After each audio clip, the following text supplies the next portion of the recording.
Now I request your full attention. I also request that if you have your cell phone with you, please check it to make sure it's been turned off. Thank you.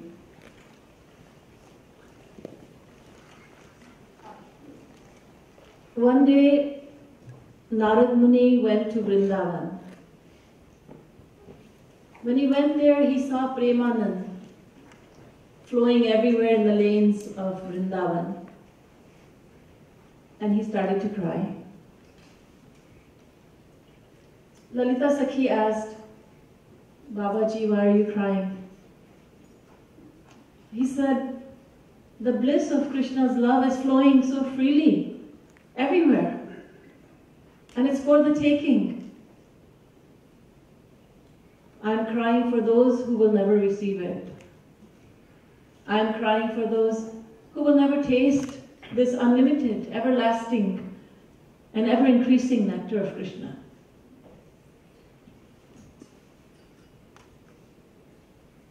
Who are the ones who will never taste this nectar? Why can they not taste it? Why can they not purchase it? Is it expensive? Is this why? What is the cost? What is the price of Premanand? This question was answered. The answer is Krishna bhava rasa bhavitamati kriyatam yadi kutopi labhyate tasya mulyam api laulyam ekalam janma koti sukritainu labhyate. The only price for Krishna's Premanand, is a burning desire for Premanand. All you have to do to receive Premanand is to desire it intensely, like you have never desired anything or anyone before. an intense desire. Some call it lalsa, some call it parama vyakulta, a burning desire, an incredibly intense longing for Premanand. That is the price. If you have it, you can. If you have that longing, then you can have Premanand. Then who are the ones who will never receive it? Who is Naraji crying for? He is crying for those who have attained liberation. They who have merged within Brahma. The ones who have attained Ekatva Mukti, also known as Sayujya Mukti, Kaivalya Mukti, it has many names. Because they have merged within Brahma, they will never have the opportunity to taste Premanand. And this is why Rasik saints have insulted Mukti. Mukti came to Vrindavan and visited a Rasik saint. And there was a conversation that ensued. Ka tvam mukti rupa gatasi bhavati kasmad kasmadih Shri Krishna smarane deva bhavato dasi padam prapita dure tishta managanagasi katham kuryadanarya mai twadgandhan nijanam chandan rasalepasya lopo bhavet. The Rasik Sant asked, who are you? Gatvam. I am Mukti Maharaj, I am liberation. Liberation took on the female form and went to the Rasik saint and said, I am Mukti. Mukti, did I call for you? No, Maharaj, I came by myself. But why? Because you are a servant of Shri Krishna, and I consider it my honor and my privilege to serve you. Oh, you speak very sweetly. Dure tishta, go far away from me. Don't come near me. But Maharaj, I just wish to serve you. Serve me indeed. First you come to serve me, and then you attract me. Then I go away from Shri Krishna and I become attracted to you. I do not wish to face this danger. I don't want you. So the Rasik saint scolds Mukti and sends her away. Shri Maharaj has said, Shri Maharaj said, in my 1008 bhajans, but in Prem Ras Madhira, I have not given Mukti any respect. I have not given it any place in my 1008 compositions. Mukti ko kahin bhi sthan nahi diya. There is no room for liberation. Because it deprives us of Premanand.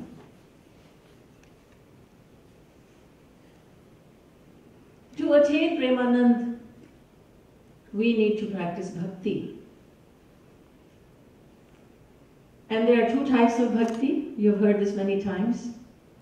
One is Vadhi bhakti, one is Raganuga bhakti. What is the difference between them? Well, Vadhi bhakti has three characteristics. Number one, it is ruled, completely ruled by scriptural injunctions. Number two, it is driven by the desire for liberation.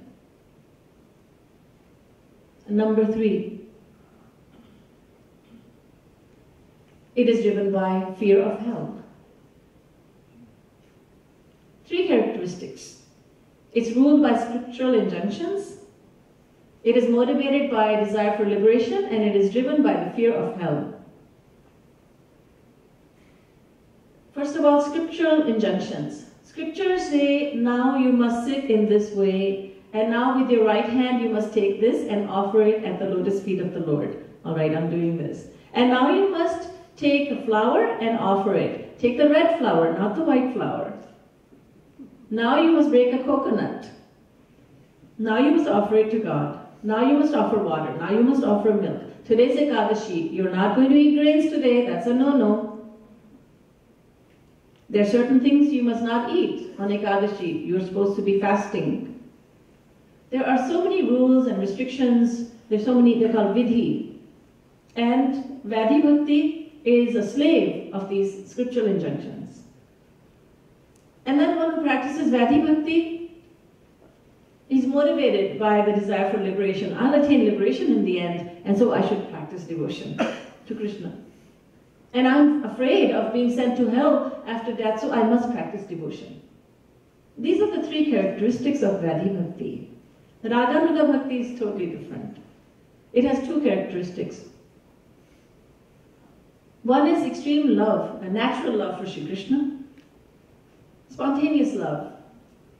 Nobody has to tell us that we should love him. Of course we must love him. He's our one and only. I must love him. I love him. Not must love him, I love him. Someone asked a saint, why do you love Krishna? He said, it's like asking, why do you breathe? What is the reason for loving him? It's natural. So, characteristic number one of Raganuga Bhakti is that there's a natural love for Shri Krishna. Number two, there's a burning desire to serve Shri Krishna. So, Vaidhi Bhakti, Raganuga Bhakti. And the example that I'm going to give you illustrates very perfectly the difference between these two. There's a hired cook, and the cook prepares a meal for the family. And the cook is very careful in keeping in mind the food preferences of the family members and nutritional value of the food that he's preparing. Very carefully he prepares a meal, and it's a delicious meal. It is a very nutritious meal as well. And everyone in the family appreciates it. The mother also cooks for her family. She keeps in mind the health of her family members. She makes a nutritious meal and a delicious meal, keeping in mind what her family members like and what they don't like. She cooks a wonderful meal, and that meal is also very appreciated. What is the difference? The cook is very careful in preparing a meal because he's afraid of losing his job.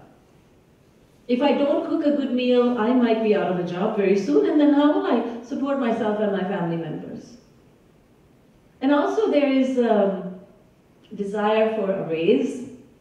Maybe if I cook a delicious meal every day, maybe I'll get a raise, maybe my employer might reward me in some way. So it's motivated, his actions are motivated by desire for more money and fear of losing the job. But the mother cooks a meal for her family, and her action of cooking a delicious meal for her family is motivated by simple love. She loves her family, so she cooks great meals for her family. And that's exactly what Vaidhi Bhakti and Raganuga Bhakti are all about. One is driven by fear, one is driven by love.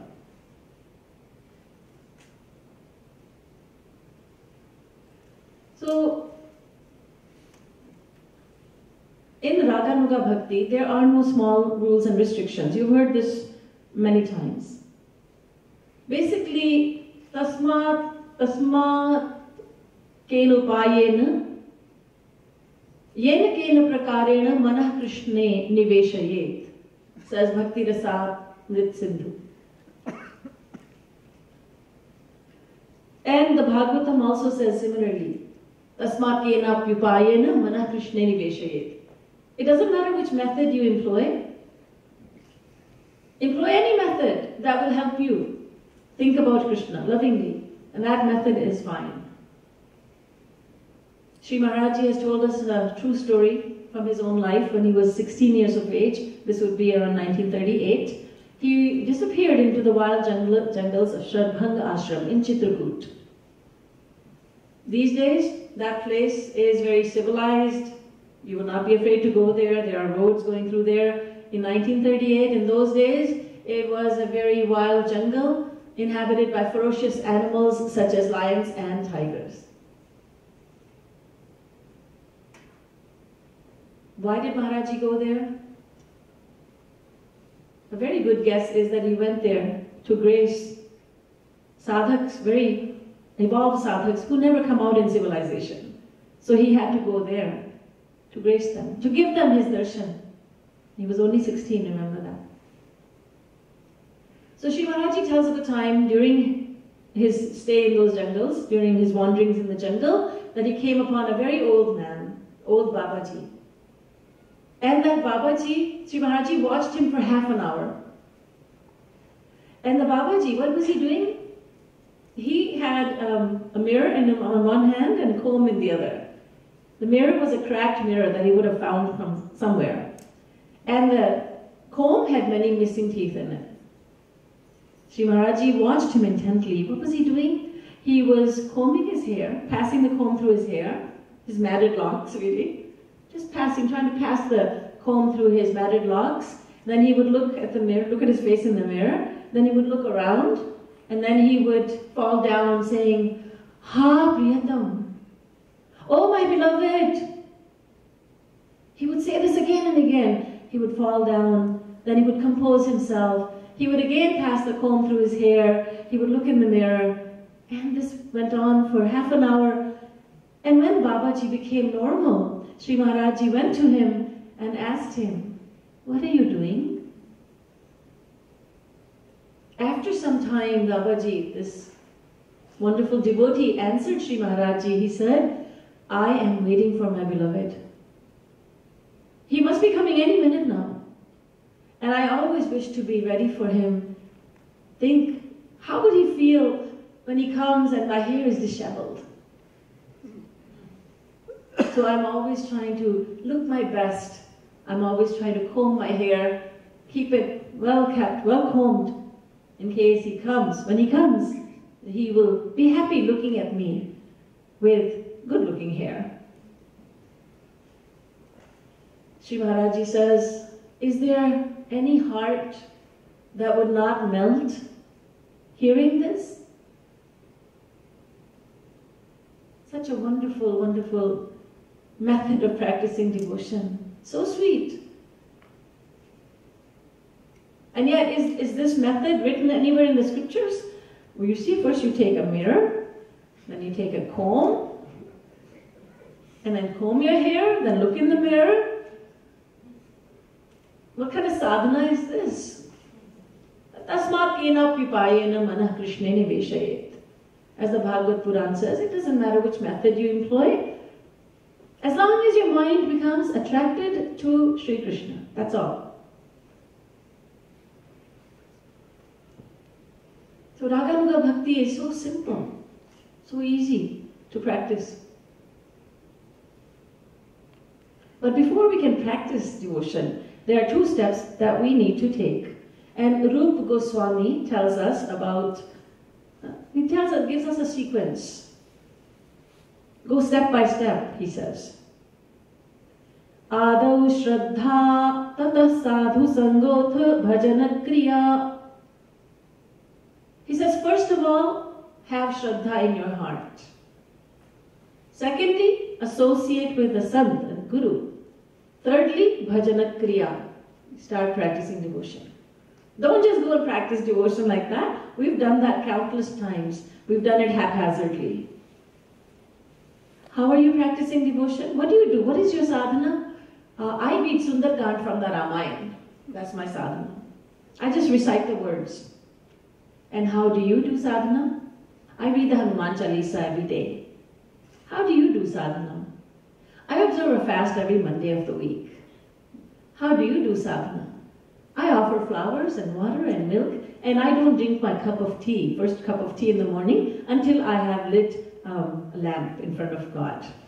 That's my sadhana. And how do you do sadhana? I do arti for 5 minutes. That's my sadhana. That's my devotion. We've practiced devotion haphazardly. We haven't even understood what devotion is if we have not been guided by a guru. But before going to the Guru, we need to have Shraddha. We need to have faith. The Vedas say Shraddhatsva, Tata Shraddhatsva. Have faith. Have faith, humans. Have faith. Have Shraddha. Definition of Shraddha? Adi Jagadguru Shankaracharya gives the definition. Guru Vedanta Vakyeshu Dridha Vishwasaha Shraddha. Having full faith in the words of the Guru and having full faith in the words of the scriptures is what Shraddha is. Full faith. Shraddha Shabde Kahe Vishwas Sudrida Nishchay. Gauranga Mahaprabhu also says, firm faith is what Shraddha is. Shraddha is what we need. If we don't have it, we must develop it. How? The Bhagavad tells us, Satam prasangan mama virya samvido bhavanti hrit karna rasayana katha tajjoshana dashvapavargavartmani shraddharatir bhaktiranukrameshyati. If you don't have Shraddha, then develop it by doing satsang again and again and again. Just do satsang again and again, you will develop Shraddha. But we do have Shraddha, some amount of Shraddha, and we need to develop it. Shraddha is the first word in devotion and the last word also. If we don't have Shraddha, and we approach a Guru, and he may be the greatest Guru in the world, he may be Jagat Guru, but we will gain nothing. Nothing. We will in fact incur a loss. We will commit Namaparad when we go to a Guru without Shraddha. We will look at how he looks, we will look at the length of his hair, we will look at his facial features, we will look at what he does, why does he do this, why doesn't he do that, why did he talk like that, why does he have long hair, why does he have short hair, why does he have no hair? I don't understand. And we'll have problems with anything and everything that he does. And we'll come back empty-handed. On the contrary, we will come back not benefiting but incurring a loss.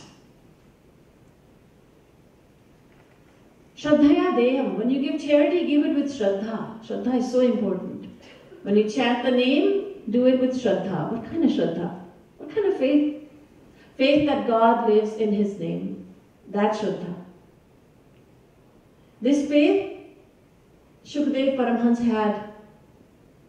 When he chanted the name of Radha, when he just took the name of Radha, he just said Radha, Radha. That's all he had to say. And he would go into a state of samadhi, prem samadhi, love samadhi for 6 months. Shri Radha Nama Matrena Murcha Shan Masiki Bhavet. 6 months samadhi? Yes. How? Because he had faith that Radha lives in her name. That's how. And that faith had led him to love Radharani so much that he would just lose consciousness for 6 months upon uttering his name. And this is why he did not say Radha, he did not call out to Radha as he was reciting the Bhagavad to King Parikshit. Shraddha. Our scriptures say that even if he is an illiterate man, but if he has Shraddha, he will reach God. Case in point,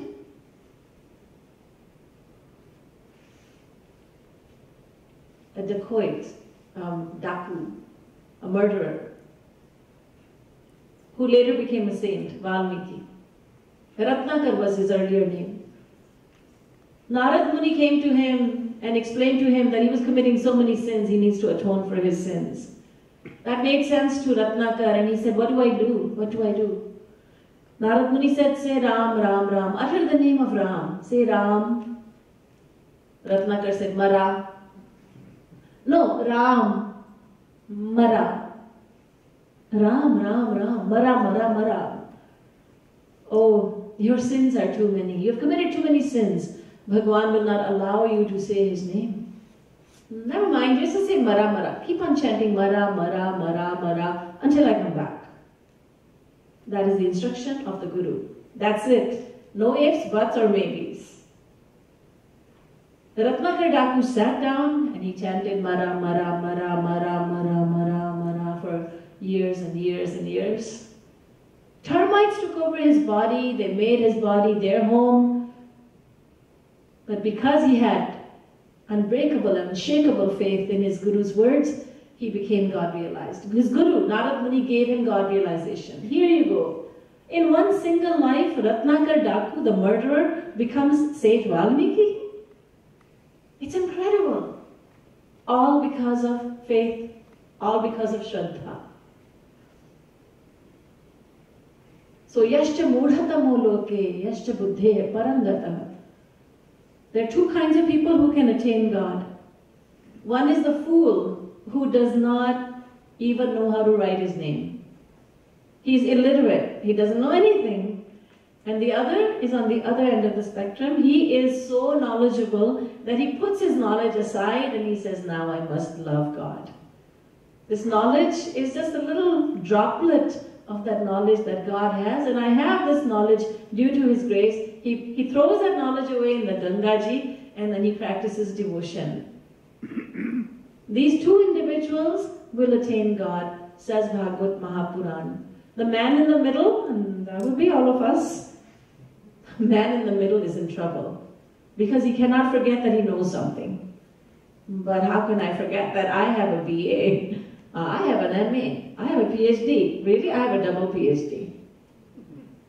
So then he goes to even Jagat Guru and says, Maharaji, your lecture was amazing. It was great. I have no words. I almost forgot to blink as I was listening to you. But, I have also read in the Gita. And he starts arguing with the Jagat Guru.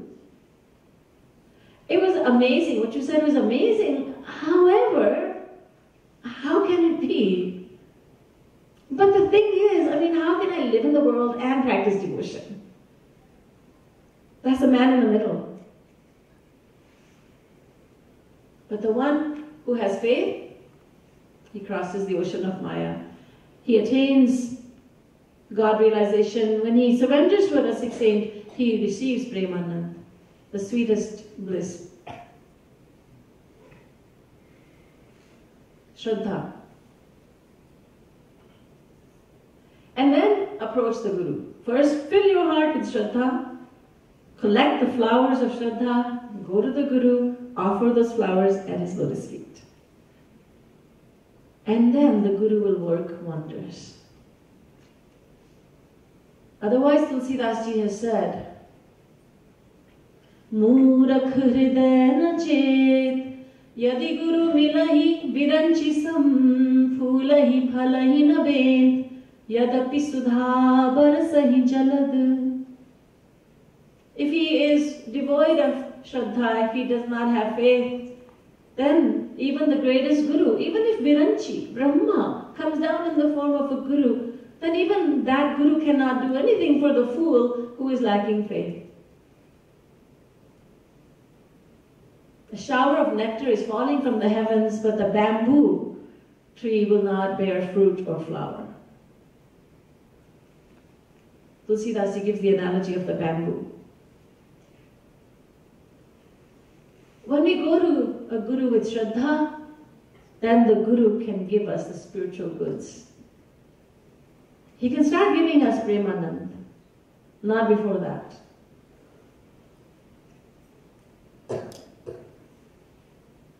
So Ado Shraddha, first of all Shraddha, then we should associate with the Guru. And then the Guru will teach us how to do bhajanat kriya, how to practice devotion.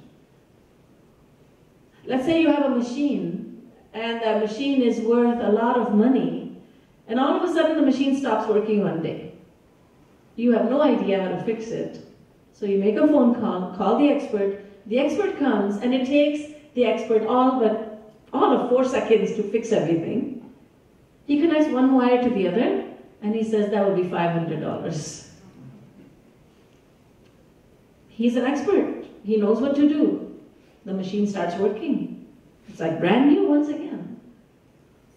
It has to be a Guru who tells us how to practice devotion, otherwise we'll do it haphazardly. We've done it and we see the result. We've been walking towards God for countless lives and we have not yet reached. How far is God? Anyhow, He's living inside of us. He's that near. He's sitting inside. We have not reached Him. Why? We have not practiced devotion under the guidance of a Guru. So the expert guru teaches us how to practice devotion, how to do sadhana. And then when we engage in sadhana, what happens? Anartha nivritti happens. Anartha nivritti. Anartha, what is that? Nivritti, what is that? We gain freedom, nivritti. We gain freedom from anartha. What is anartha? All the undesirable qualities and traits. That is what anartha is. All the undesirable traits. Anartha is of 4 types. Sukrit jat anarth, dushkrit jat anarth, aparadh jat anarth, and bhakti jat anarth. Sounds complicated, but it's really easy. And it's really easy because Jagat Guruji Maharaj explains it. Sukrit jat anarth, these are the desires,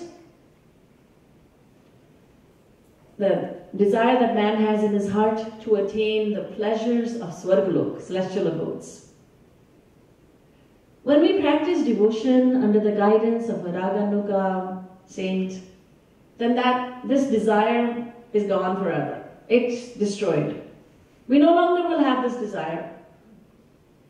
Secondly, dushkrit jat anarth. These are the faults within us that have arisen due to the sins we have committed. These start to fade away as we practice devotion under the guidance of a guru. Thirdly, aparadha jat anarth. These undesirable traits within us are due to committing namaparad, namely finding fault with guru, and even more importantly, finding fault with one's own guru. The moment we think, my guru shouldn't have done this, he shouldn't have spoken like this, he shouldn't have treated me like this, he should have done this, just that little thought, he should have, he should not have. He must not. That means finding fault with the guru. So this is aparadha jat. Aparadha jat. This is nama aparadha. And that gives rise to many faults within us. But when we surrender to the guru, when we give him our mind and our intellect, then these traits also start disappearing. And then bhakti jat anarth. When we practice a little devotion, it's very likely that we will start becoming proud. Oh, I think I have reached a very high level. You know, I privately think that I have reached the stage of Prahlad. Yes, I do. Dhruv, Prahlad, I really feel that in my heart. No, in fact, now I'm so advanced that I think I've become like a gopi. What? The individual who does not even know who he is yet, he thinks he's the body. He's talking like this, he's thinking like this. We have these traits within us that have arisen because of a little practice of devotion. But when we are guided by a true guru, and that too a very strong, powerful guru, Raganuga, in Raganuga tradition, then this aparadh, this anarth also starts disappearing. Little by little, and depending on the speed of our devotional practice, the speed with which we practice devotion. We ask our Guru, Maharaji, how long will it take me to reach God? Now, is there one answer that Maharaji can give to us? He will ask us a question. We're asking him a question, there's a counter question from him, and his question is, well, when do you want to attain God realization? How quickly do you want it? Do you want to attain very quickly? then work very hard. The disciple asked the Guru, Guruji, when will I reach God? When will I see God? Guruji said, this question can wait, let's just go for a walk. Guru and Chela went for a walk. They came to a river. Guruji said, let's sit down over here. They both sat down. Guruji took the disciple by the head and forcibly put his head under the water. And the disciple is thinking, what? My Guru wants to drown me?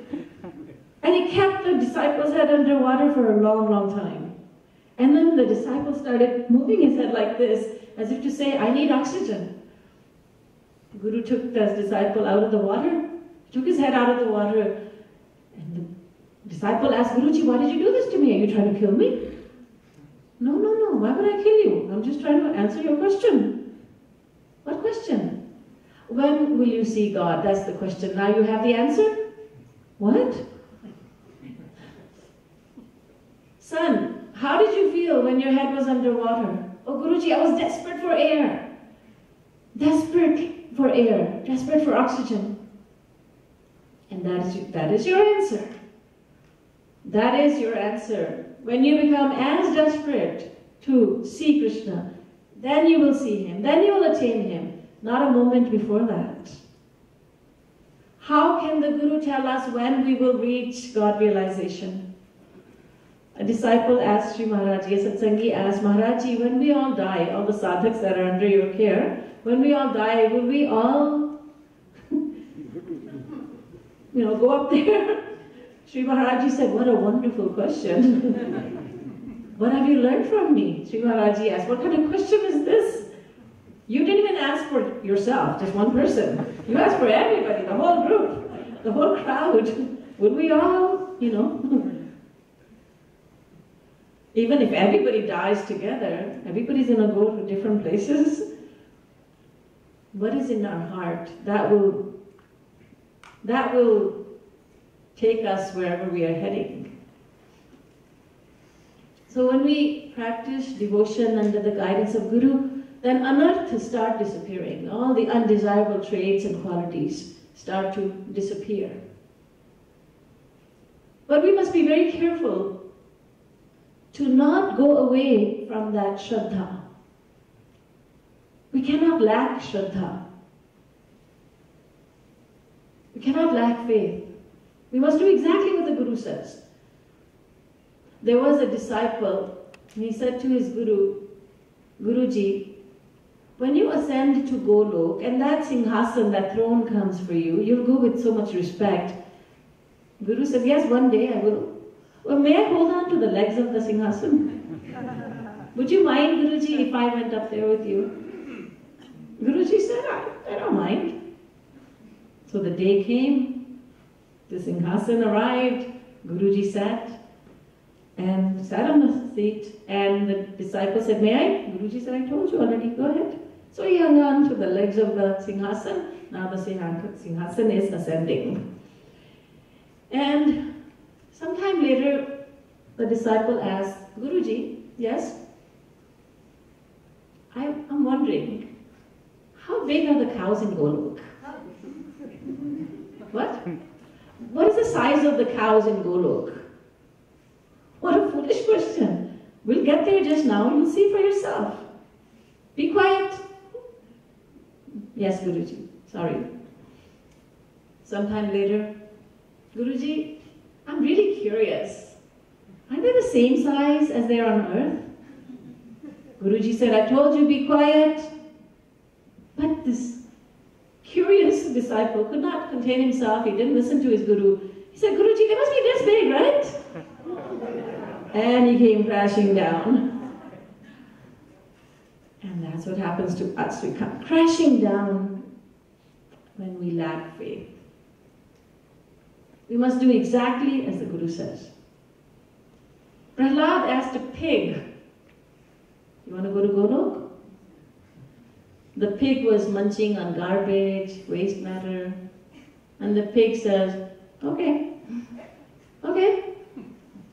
But hold on, before I follow you to Golok, can you give me the answer to my question? One question only. Sure. Will I get this food stuff over there in Golok? Prahlad said, what? You foolish pig? This is garbage. You're eating garbage, waste matter, human waste even. This is filthy. The pig took offense. The pig said, sir, watch what you're saying. This is delicious stuff. Prahlad said, what? Pig said, you're saying this. You're disgusted only because you haven't tasted it. You have to taste it once and you'll be sold on it.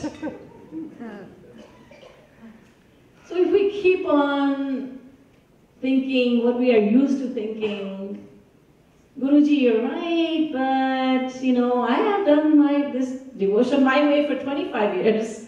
I can't be totally wrong. Then nothing's going to work out.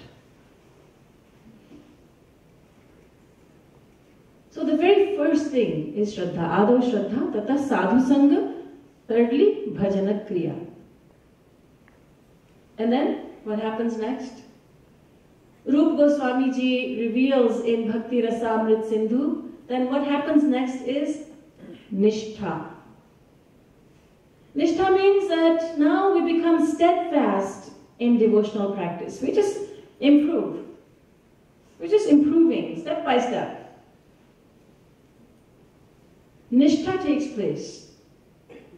It's not easy for someone to distract us now. Earlier, it was easy. We were shaky. Many people become confused. And all it takes is for a person to say something. Like, oh, Sri Krishna was just a yogi. That's all he was. You're worshipping him. It doesn't make sense. Oh, well, what can your Krishna do for you? He can't even help you cross this river. There was a devotee and a yogi, and they were both friends, and they were trying to cross the river, and there was no boatman. The waters were choppy. The yogi said, I will use my powers of yoga and I'll walk on the water, but how will you cross this river? And you keep on chanting the names of Krishna, but what kind of a God is he? He can't even help you, cross the river. If we are not steadfast in devotion, we'll start thinking, indeed, he should be able to do a little thing for me. What kind of God is this? I had one son, he took even that one son away. What kind of God is this? I don't have any faith in him. Earlier we were shaky. But now, being guided by the true Guru, the genuine Guru, bona fide Guru, now we are practicing devotion. We have Shraddha, and we are following his instructions. And now devotion is becoming stronger and stronger. Guruji is in his house. Guruji is doing kirtan, bhajan, and this man's son dies. And he does not tell the Guru. He says, no, there should be no disturbance in the kirtan. This has happened. Sri Maharaji was in someone's house and his son died. But the man did not tell Sri Maharaji right away, because I don't want to disturb him. Husband and wife, a couple, they had one son. And that child of theirs, that son, he wrote Maharaji a letter. In the olden days, when we didn't have telephones in Mangar, he wrote Maharaji a letter saying, Maharaji, I am coming to Mangar on such and such a day. Sri Maharaji was going on tour, so Maharaji sent him a letter, or telegram in fact, don't come because I'm on tour. But he had set off for Mangar before he got the telegram, and he arrived in Mangar. He was there. Sri Maharaji also cancelled his tour, and because he knew what was going to happen, and the young man was walking in Mangar, lightning struck him, he died. One and only son, one and only child, iklauta beta. The mother and father rushed to Mangar, and Sri Maharaji was telling us this story, and he said there was no complaint on their faces. There was no sadness on their faces. They said, Maharaji, we are so fortunate, our son is so fortunate that he died in Guru Dham. He had to die, his death was certain. The moment of our death is written. No one can avoid that. No Guru can fix that. No Guru can change that. God does not change that. Our son was meant to die, but Maharaji, how lucky that he died in Guru Dham. He died in Mangar. And Maharaji was telling us this story, and Maharaji said, that is what sadhana will do for you. It will give you this nishtha, this strength, that devotion will be so strong that no one can shake it. Shri Krishna takes your house away. Shri Krishna has taken his house away, his wealth away. Family has turned against him, and yet he's singing the praises of Shri Krishna because he has learned from his Guru that Shri Krishna is always merciful.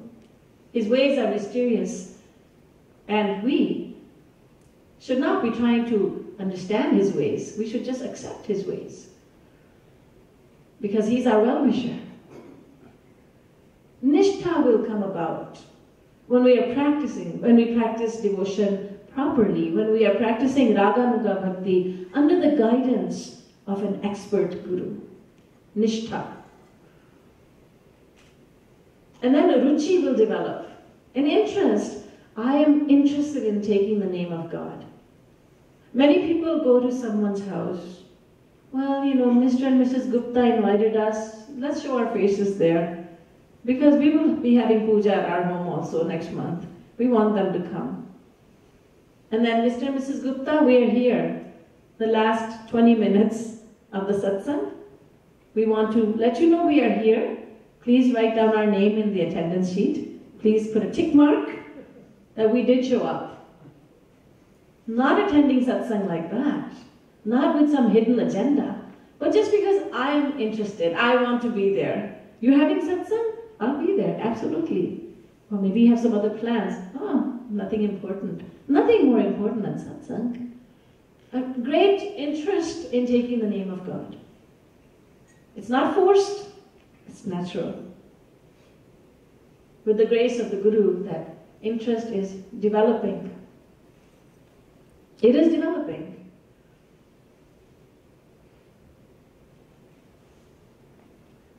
And then asakti, that is the next step, asakti.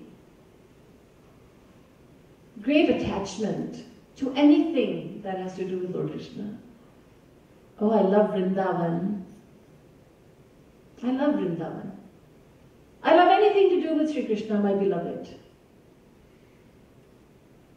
Well, we can get attached to wrong things also. When we were in Vrindavan once, Maharaji noticed that a lot of us, a lot of people were going, a lot of satsangis were going out and they were eating tikkis of Vrindavan. Because we love everything in Vrindavan, tikkis and all the junk food that's there too. And Shri Maharaji was disturbed about that. And Shri Maharaji said, what is this? You're under my care, my guidance, and yet you're going out and eating tikki and drinking this and eating rabdi and this and that. Shri Maharaji said, go ahead where you want to go, but wear the Radhishami. Wear the Radhishami so that you may feel embarrassed. That was a brilliant scheme, wasn't it? A whole lot of people did not go out there after that. Here you are wearing a Radhishami. Bhaiya tikki de do. Achhi tarah se mirch dalna. Put a lot of pepper sauce in it. Right? You feel embarrassed. I'm wearing a Radhishami. Because a Radhishami is a very powerful thing, I tell you. And I'll tell you a true story. Satsangi Maharaji told me. He and his wife were in Vrindavan and they were staying in a dharmshala. We didn't have our big ashram at that time. We didn't have the residences that are there in the Prem Mandir, in Prem Mandir at that time. So they were going back after at night time, in the evening time, when Maharaji had gone inside, husband and wife were going to their dharmshala. And they were both wearing Radhishamis. So now they were passing through the street and there was music coming from one of the homes. That was worldly music. So the gentleman said that his wife was very interested in that song. She liked that song. She kind of went in a little bit and listened. And just then the owners of the house came out and they said, oh, Mahatma's at our doorstep. Because they saw the Radhishami. And they touched their feet. They said, please come in. And they said, no, we were just passing up. No, please don't disappoint us. Such Mahatmas, it's our good fortune. Please come in. And this Satsangi was telling me that this couple forced them to go in, and they said, it's our son's birthday, please bless him. Give him your blessings, Mahatmas. And please, won't you please take some prasad? And please distribute this to others. They were wearing Radha Shamis, and they passed off as Mahatmas. The Radha Shami is very powerful. So it makes us think, I'm wearing the name of God and Guru on my body. How should I be behaving? That is why Shri Maharaji said, when you sit in the satsang hall, wear Radha Shami, wear the tilak. This is the uniform that Shri Maharaji has specified. And we like to follow that rule. Wear the Radha Shami, wear the tilak. So when Shri Maharaji, when the scriptures say that you develop fondness for everything that is connected to Shri Krishna, that does not mean the junk food and all that, but it means the good stuff. It means all the wonderful things connected with Vrindavan. When we go to Vrindavan, we become fond of the dust over there, because that is the dust, that is the dust particles that Shri Krishna ate. The mud over there, that's the mud that Shri Krishna played in.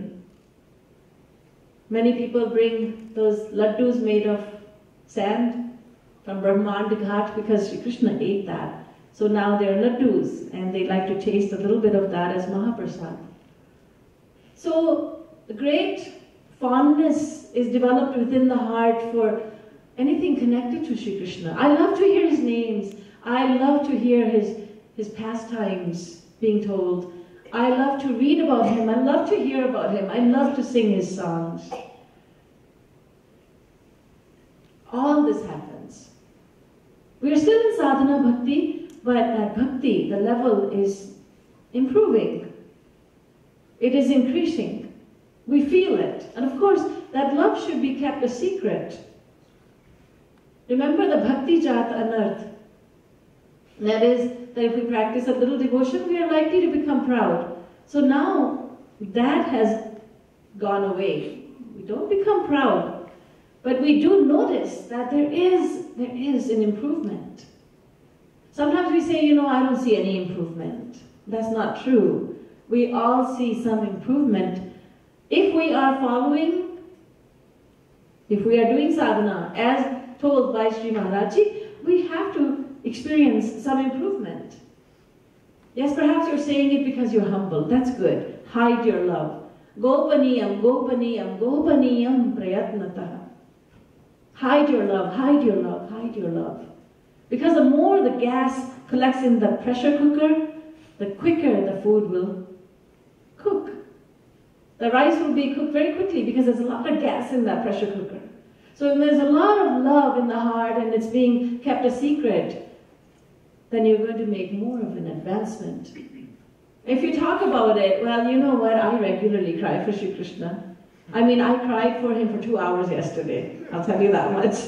And you see my eyes are swollen. Why? I'll tell you, I was crying. Yeah, in sadhana, I was crying. Yeah, do you cry? I do. Not like that, of course, but keeping it a secret. Whenever Sri Maharaji saw a satsangi kind of going out of control, from the back she comes to the front and starts dancing when everybody is singing, trying to shed tears. Maharaji would say, go back, go dance back there, way at the back where no one can see you. Or if someone started to scream, Maharaji would say, stop screaming, tell her to stop screaming, tell him to stop screaming. Sit down, don't dance yet. Don't disclose your love. Keep it a secret within you. Otherwise, it will become a source of pride, false pride. The tears that we get in the eyes with the great grace of Radha and Krishna and Sri Maharaji, we will think, this is my doing. And that is very detrimental. Pride is extremely detrimental to devotional progress. At the same time, we will see improvements. So once again, the sequence is this. Adau shraddha tata sadhu sangotha bhajana kriya tato nartha nivrittisya tato nishtharuchis tatah. So adau shraddha, first of all shraddha, faith. then approach the Guru, sadhu sangha, then bhajana kriya. Then you will then start practicing devotion properly. Then nishtha. As you practice devotion, guided by your Guru, your devotion will be strengthened. Then ruchi. Then interest will develop. You'll become much more interested in doing kirtan, bhajan, in doing rup dhyan. And then asakti. Great attachment will be formed to the lotus feet of Sri Radha and Krishna. After sadhana bhakti, at the next level of devotion, what is called bhav bhakti, many things will happen. After sadhana bhakti, there's bhav bhakti. Not God realization yet, but devotion has strengthened quite a bit. That's the next level of devotion that we will go to. What happens in bhav bhakti? What takes place? Scriptures tell us.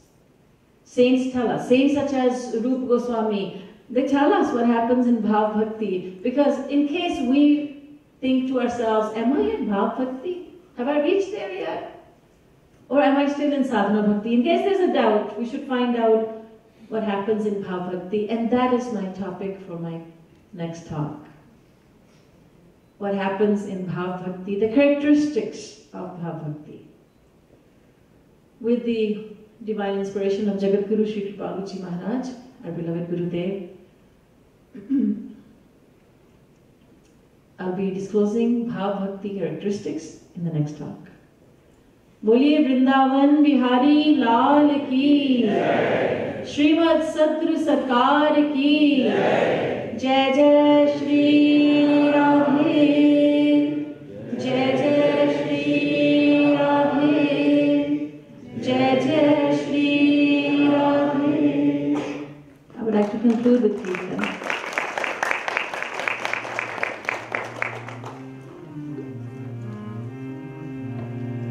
जय हो मेरे गुरुवर, जय हो मेरे गिरिधर, जय हो मेरे गुरुवर, जय हो मेरे गिरिधर, जय हो मेरे गुरुवर, जय हो मेरे गिरिधर, जय हो मेरे गुरुवर, जय हो मेरे गिरिधर, जय हो मेरे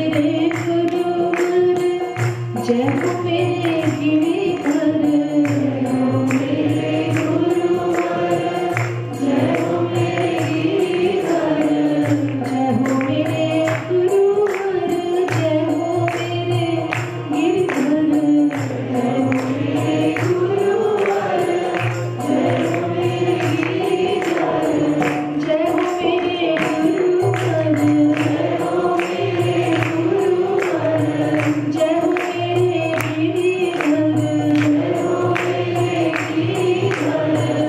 आया तेरे घर पर मोह से कृपा करे, आया तेरे घर पर मोह से कृपा करे, आया तेरे घर पर, आया तेरे घर पर मोह से कृपा करे, आया तेरे घर पर मोह से कृपा करे, मोह पे कृपा करे, मोह पे कृपा करे, मोह पे कृपा करे, मोह पे कृपा करे, मोह पे कृपा करे, मोह पे कृपा करे, मोह पे कृपा करे, मोह पे कृपा